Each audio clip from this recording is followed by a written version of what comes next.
지금 세계 방산 업계에서는 믿기 어려운 장면이 벌어지고 있습니다. 불과 몇 년 전까지만 해도 한국은 전투기 엔진 분야에서 미국 기술에 의존하는 나라였습니다. 그런데 지금 상황은 완전히 달라졌습니다. 미국과 영국의 세계적인 엔진 제조사들이 오히려 한국에게 먼저 손을 내밀고 공동 개발을 제안하고 있기 때문입니다. 영국의 롤스로이스가 먼저 접근했습니다. 그리고 그 뒤를 이어 미국의 제너럴 일렉트릭까지 한국에게 공동 개발을 제안했습니다.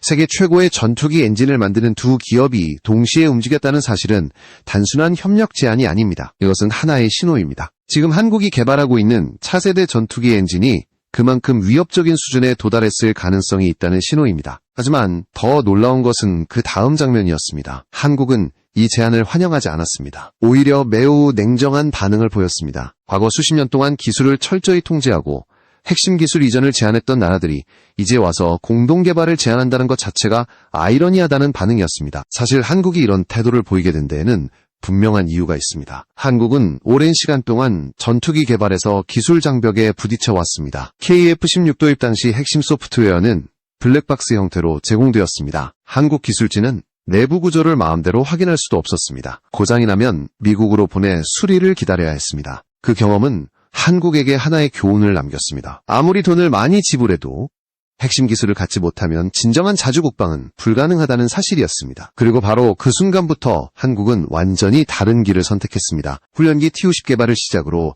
한국은 전투기 기술을 차근차근 축적했습니다. 그 다음 단계로 FA-50 경전투기를 완성했습니다. 그리고 마침내 한국은 4.5세대 다목적 전투기 KF-21 보람의 개발에 성공했습니다. 하지만 여기서 멈추지 않았습니다. 지금 한국이 노리고 있는 것은 단순한 전투기 생산이 아닙니다. 전투기의 심장이라고 불리는 항공 엔진까지 완전히 국산화하는 것입니다. 만약 이 목표가 현실이 된다면 상황은 완전히 달라집니다. 전투기 시장에서 가장 강력한 영향력을 가진 분야가 바로 엔진이기 때문입니다. 엔진을 가진 나라는 전투기를 통제할 수 있습니다. 엔진을 가진 나라는 수출 시장도 지배할 수 있습니다. 그리고 바로 이 지점에서 세계 방산 강국들이 긴장하기 시작했습니다. 실제로 한국 정부는 차세대 전투기 엔진 개발을 위해 수십억 달러 규모의 대형 프로젝트를 준비하고 있습니다. 이미 고온 터빈 기술과 핵심 부품 기술에서도 빠른 속도로 성과가 나오고 있다는 분석이 이어지고 있습니다. 만약 한국이 전투기 엔진 독자 개발에 성공한다면 어떤 일이 벌어질까요? 지금까지 미국 엔진을 사용해야 했던 수많은 국가들이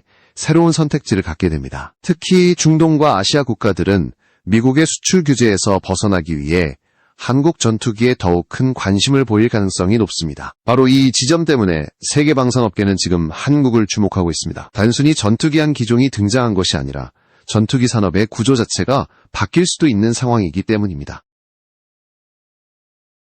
그리고 이 변화의 중심에는 바로 KF-21 보라매가 있습니다. 단 몇 년 만에 세계를 놀라게 한 이 전투기는 이제 또 하나의 거대한 도전을 시작하려 하고 있습니다. 그것은 바로 전투기 엔진이라는 그렇다면 왜 미국과 영국의 거대 기업들이 갑자기 한국에게 공동 개발을 제안하기 시작했을까요? 그리고 한국은 왜 이 제안을 쉽게 받아들이지 않고 있는 것일까요? 지금부터 그 숨겨진 이야기를 하나씩 살펴보겠습니다. 한국이 전투기 엔진 독자 개발을 결심하게 된 배경에는 단순한 기술적 도전 이상의 깊은 경험이 있습니다. 그 시작은 1990년대 한국 공군의 핵심 전력으로 자리 잡은 KF-16 사업이었습니다. 당시 한국은 차세대 전투기 도입을 통해 항공산업의 기반을 만들겠다는 큰 목표를 세웠습니다. 실제로 KF-16 사업은 한국 항공산업 발전의 중요한 출발점이 되었습니다. 그러나 동시에 매우 뼈아픈 현실도 함께 남겼습니다. KF-16 전투기는 미국 F-16을 기반으로 제작된 기체였습니다. 한국은 이 사업을 통해 조립과 생산 기술을 축적할 수 있었지만 핵심 기술에 대해서는 거의 접근할 수 없었습니다. 가장 대표적인 것이 미션 컴퓨터와 항전 장비였습니다. 이 장비들은 모두 블랙박스 형태로 제공되었습니다. 한국 기술자들은 내부 구조를 확인할 수도 없었고 프로그램을 수정하는 것도 허용되지 않았습니다. 더 큰 문제는 소프트웨어였습니다. 전투기의 두뇌라고 할 수 있는 미션 컴퓨터의 소스 코드는 한국에게 제공되지 않았습니다. 이 때문에 한국이 자체적으로 개발한 무장을 통합하려고 할 때마다 미국의 승인을 받아야 했습니다. 승인 절차는 복잡했고 비용도 매우 높았습니다. 결국 한국은 전투기를 직접 생산하고도 완전한 통제권을 갖지 못하는 상황에 놓였습니다. 정비 과정에서도 비슷한 문제가 반복되었습니다. 전투기에 심각한 문제가 발생하면 한국에서 수리할 수 없는 경우가 많았습니다. 핵심 장비는 미국 본사로 보내야 했습니다. 그 사이 전력 공백이 발생하는 일도 있었습니다. 이 경험은 한국군과 방산업계에 강한 충격을 주었습니다. 2000년대 초반 F-15K 전투기 도입 과정에서도 유사한 갈등이 나타났습니다. 특히 타이거의 사건은 지금도 한국 방산 역사에서 자주 언급되는 사례입니다. 당시 한국군이 야간 침투 탐지 장비인 타이거 I를 분해해 기술을 분석하려 했다는 의혹이 제기되었습니다. 미국은 이를 매우 심각하게 받아들였습니다. 결과적으로 미국은 강도 높은 조사를 진행했고 한국은 상당한 외교적 부담을 겪었습니다. 이 사건은 한국에게 중요한 질문을 남겼습니다. 막대한 비용을 지불하고 도입한 무기인데도 내부 구조를 확인할 권리조차 없는 것이 과연 정상적인 관계인가 하는 문제였습니다. 이 사건 이후 한국국방과학연구소와 방산기업들은 하나의 결론에 도달했습니다. 핵심 기술을 스스로 확보하지 못하면 언제든지 제약을 받을 수밖에 없다는 사실이었습니다. 그리고 바로 이 시점부터 한국의 전략은 근본적으로 바뀌기 시작했습니다. 한국은 단순히 외국 무기를 도입하는 국가에서 벗어나 자체 무기체계를 개발하는 국가로 방향을 전환했습니다. 그 첫 번째 단계가 바로 고등훈련기 T-50 개발이었습니다. 이 사업은 한국 항공산업의 큰 전환점이 되었습니다. T-50은 단순한 훈련기가 아니라 초음속 비행 능력을 갖춘 첨단 항공기였습니다. T-50 개발을 통해 한국은 항공기 설계와 생산 기술을 빠르게 축적했습니다. 그리고 이 경험은 곧바로 FA-50 경전투기 개발로 이어졌습니다. FA-50은 훈련기 기반의 경전투기라는 새로운 시장을 개척했습니다. 가격 경쟁력과 높은 성능을 동시에 확보하면서 여러 국가의 관심을 끌기 시작했습니다. 하지만 한국이 진정으로 세계를 놀라게 한 프로젝트는 그 다음 단계였습니다. 바로 4.5세대 다목적 전투기 KF-21 보라매였습니다. 이 전투기는 한국이 독자적으로 개발한 최초의 본격적인 전투기 플랫폼이었습니다. 개발 속도 역시 세계 방산업계에서 놀라움을 불러일으켰습니다. KF-21은 단기간에 시제기를 완성하고 시험 비행을 진행했습니다. 여러 군사 전문가들은 이 프로그램이 보여준 속도와 효율성에 깊은 인상을 받았습니다. 일부 유럽 방산 관계자들은 이런 개발 속도를 본 적이 없다고 말할 정도였습니다. 그러나 KF-21 프로젝트에도 여전히 하나의 약점이 남아있었습니다. 그것은 바로 엔진이었습니다. 현재 KF-21에는 미국산 전투기 엔진이 탑재되고 있습니다. 이 사실은 여전히 한국이 완전한 독립을 이루지 못했다는 의미이기도 했습니다. 그리고 바로 이 부분이 지금 세계 방산업계가 가장 주목하는 지점이 되었습니다. 만약 한국이 이 마지막 장벽인 전투기 엔진까지 독자 개발에 성공한다면 상황은 완전히 달라지기 때문입니다. 지금 한국은 바로 그 목표를 향해 움직이고 있습니다. 그리고 이 움직임이 미국과 영국의 거대 엔진 기업들까지 긴장하게 만들고 있습니다.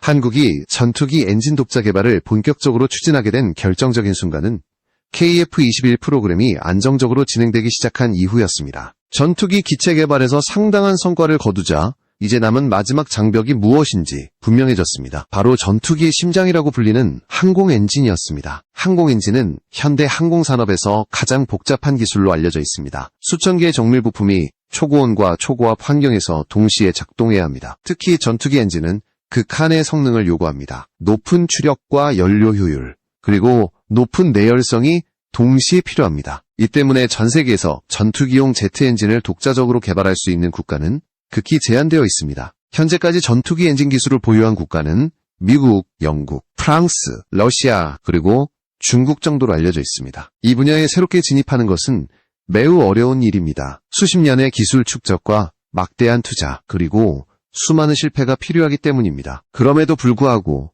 한국은 이 어려운 도전에 정면으로 뛰어들기로 결정했습니다. 방위사업청은 전투기 엔진 국산화를 위한 대형 프로젝트를 공식적으로 발표했습니다. 이 계획에 따르면 수조 원 규모의 예산이 투입될 예정입니다. 연구개발은 단계적으로 진행되며 궁극적으로 KF-21에 장착할 수 있는 국산 엔진을 만드는 것이 목표입니다. 이 계획이 공개되자 해외 군사 커뮤니티에서도 큰 관심이 이어졌습니다. 특히 글로벌 군사 포럼과 기술 커뮤니티에서는 한국이 이 프로젝트를 성공시킬 가능성을 두고 다양한 토론이 이어졌습니다. 많은 전문가들은 한국이 이미 상당한 기반 기술을 확보하고 있다고 분석했습니다. 그 이유 중 하나는 한국 방산 기업들이 오랫동안 항공 엔진 생산에 참여해왔기 때문입니다. 하나 계열 기업들은 수십 년 동안 미국 엔진을 라이선스 방식으로 생산하면서 제조 기술을 축적해왔습니다. 고정밀 가공과 소재 기술, 그리고 생산 공장에서 상당한 경험을 쌓은 것입니다. 또한 두산을 비롯한 한국 기업들은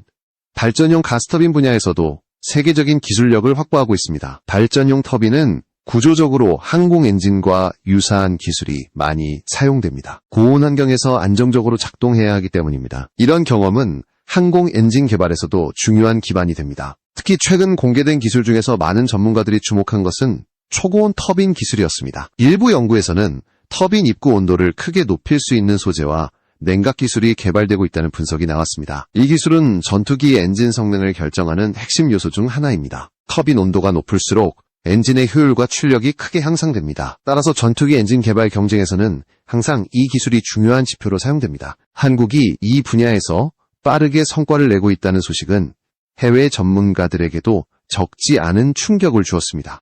이러한 움직임을 지켜보던 세계 엔진 제조사들도 점점 긴장하기 시작했습니다. 특히 한국은 단순한 연구 프로젝트가 아니라 실제 전투기 프로그램과 연결된 개발을 추진하고 있기 때문입니다. 만약 국산 엔진이 KF-21에 장착된다면 그 의미는 매우 큽니다. 한국은 더 이상 엔진 수출 허가에 묶이지 않게 됩니다. 지금까지는 미국산 엔진을 사용하기 때문에 전투기 수출에도 일정한 제약이 존재했습니다. 하지만 국산 엔진이 완성된다면 이러한 제약은 크게 줄어들게 됩니다. 바로 이 가능성 때문에 중동과 아시아 국가들이 한국 전투기에 큰 관심을 보이고 있습니다. 특히 사우디아라비아와 UAE 같은 국가들은 외부 통제 없이 사용할 수 있는 무기체계를 매우 중요하게 생각합니다. 이런 국가들에게 국산 엔진이 장착된 전투기는 매우 매력적인 선택지가 될 수 있습니다. 이러한 흐름 속에서 흥미로운 장면이 나타났습니다. 세계 최고 수준의 전투기 엔진을 생산하는 기업들이 한국과 협력을 제안하기 시작한 것입니다. 영국의 롤스로이스가 먼저 공동개발 가능성을 언급했습니다. 그리고 얼마 지나지 않아 미국의 제너럴 일렉트릭까지 협력 의사를 나타냈습니다. 겉으로 보면 협력 제안처럼 보이지만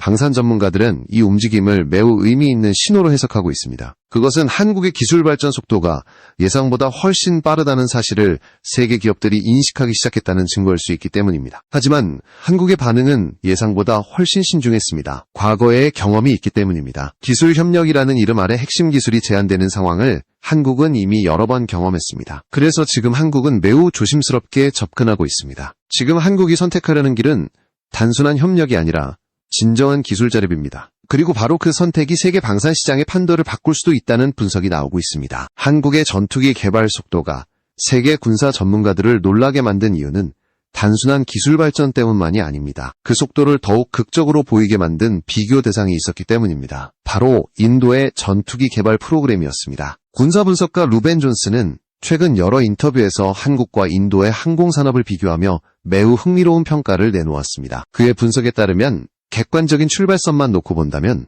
인도가 한국보다 훨씬 앞서 있어야 했습니다. 인도는 이미 1960년대부터 항공기 생산 경험을 가지고 있었습니다. 소련의 지원을 받아 미그 전투기를 라이선스 방식으로 생산하며 항공산업의 기초를 쌓았습니다. 오랜 기간 동안 군용 항공기 제작 경험을 축적해온 국가였습니다. 반면 한국은 1990년대 이전까지 자체 전투기 개발 경험이 거의 없는 나라였습니다. 이러한 상황에서 인도는 1980년대 초반 자국산 경전투기 개발 프로젝트를 시작했습니다. 이 프로젝트가 바로 LCA 테자스 프로그램이었습니다. 인도는 이 전투기를 통해 완전한 국산 항공산업을 구축하려는 목표를 세웠습니다. 그러나 현실은 매우 험난했습니다. 테자스 전투기가 실전 배치되기까지 걸린 시간은 무려 33년이었습니다. 완전한 작전 능력을 확보하는 데에는 거의 40년에 가까운 시간이 필요했습니다. 수십 년 동안 수많은 지연과 기술 문제를 겪어야 했습니다. 특히 가장 큰 난관은 역시 엔진이었습니다. 인도는 자국산 카베리 엔진 개발을 추진했지만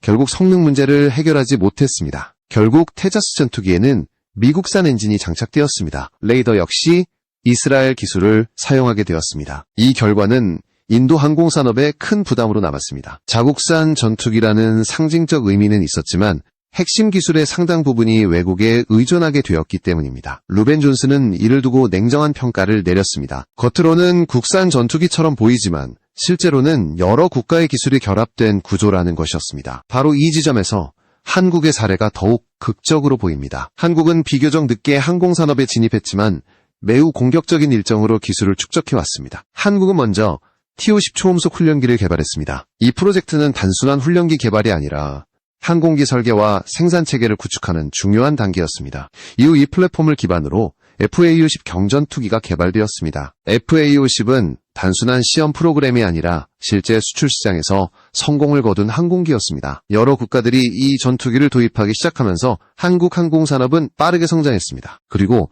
그 다음 단계가 바로 KF-21 프로그램이었습니다. 한국은 4.5세대 다목적 전투기 개발이라는 매우 어려운 목표를 세웠습니다. 많은 전문가들은 처음에는 회의적인 시선을 보냈습니다. 하지만 결과는 예상과 달랐습니다. KF-21은 예상보다 훨씬 빠른 속도로 개발이 진행되었습니다. 시제기가 공개되고 시험 비행이 성공적으로 이루어졌습니다. 양산 일정도 안정적으로 진행되고 있습니다. 이 과정에서 유럽 방산 기업들도 놀라움을 감추지 못했습니다. 일부 방산 관계자들은 이렇게 말했습니다. 이렇게 빠른 속도로 진행되는 전투기 개발 프로그램은 거의 본 적이 없다는 것이었습니다. 루벤 존슨 역시 같은 평가를 내렸습니다. 그는 한국의 개발 속도를 공포스러울 정도라고 표현했습니다. 항공산업의 후발주자였던 국가가 이렇게 짧은 시간 안에 세계 수준의 전투기를 개발한 사례는 매우 드물기 때문입니다.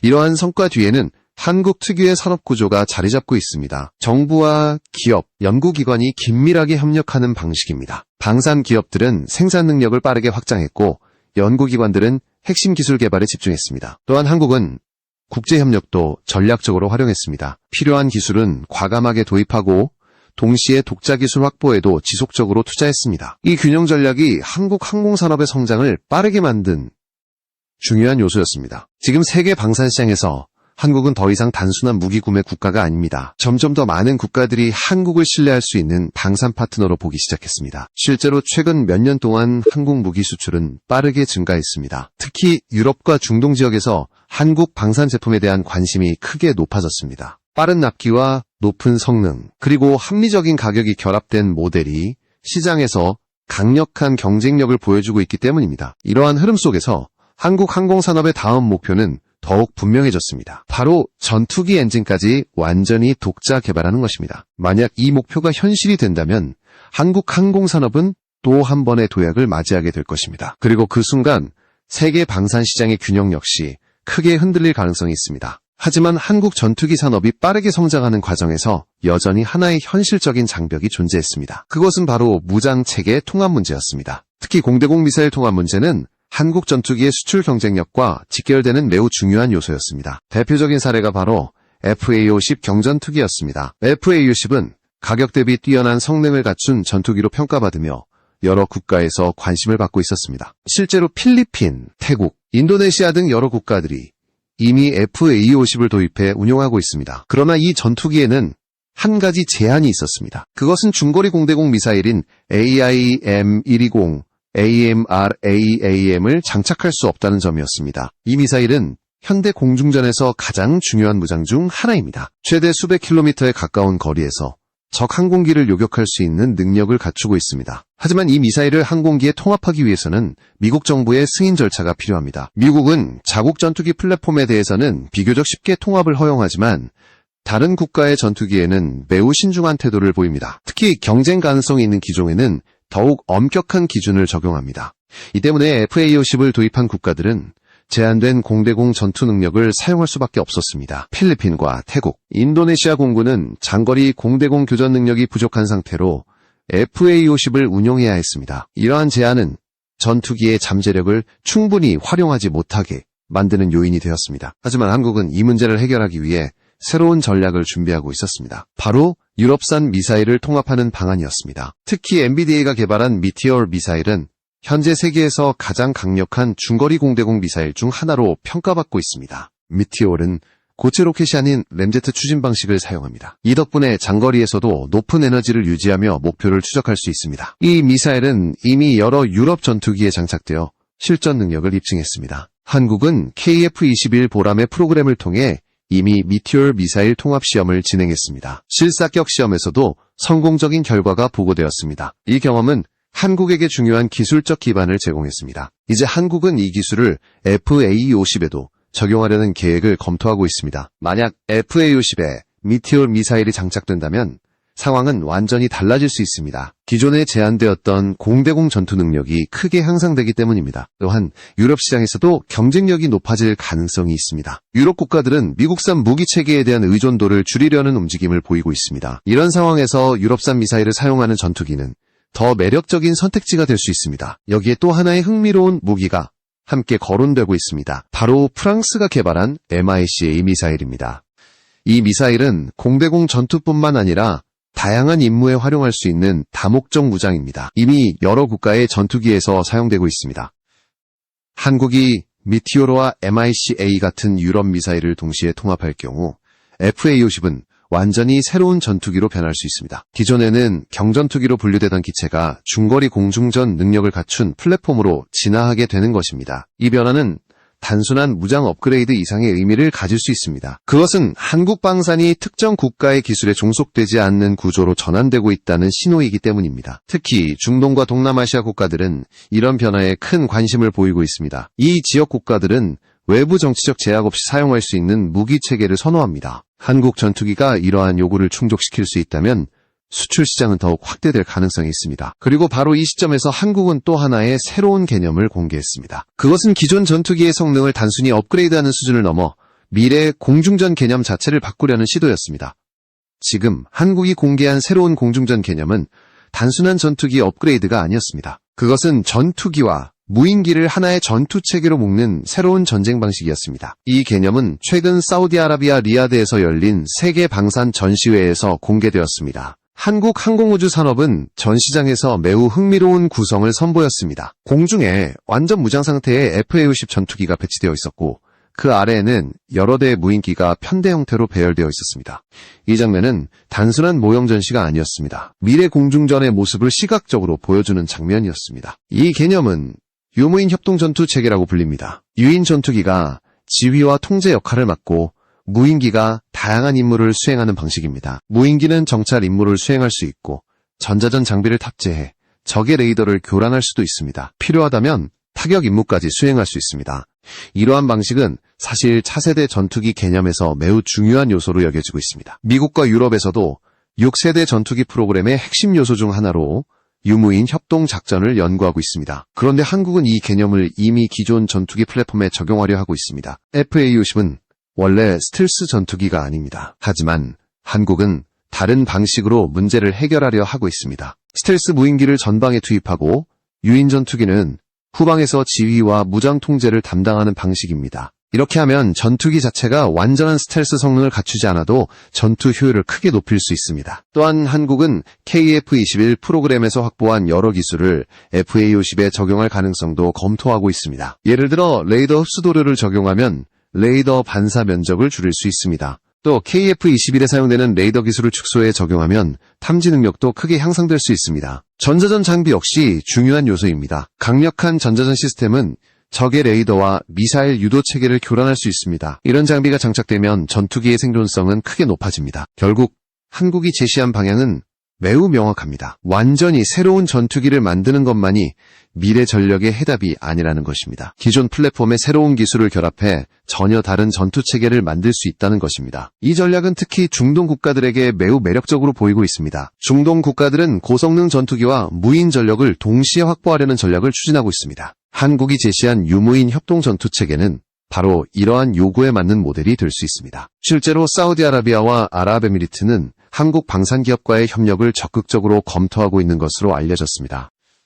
일부 분석에서는 이 지역 국가들이 KF-21과 FA-50 프로그램 모두에 관심을 보이고 있다는 평가도 나옵니다. 아프리카 지역에서도 비슷한 움직임이 나타나고 있습니다. 모로코는 최근 한국 방산기업과 접촉하며 FA-50 도입 가능성을 검토하고 있습니다. 동시에 KF-21 전투기 도입 여부도 함께 검토하고 있는 것으로 알려졌습니다. 이러한 관심은 단순한 무기 구매 이상의 의미를 가질 수 있습니다. 그것은 한국 방산산업이 이제 세계 시장에서 중요한 역할을 하고 있다는 신호이기 때문입니다.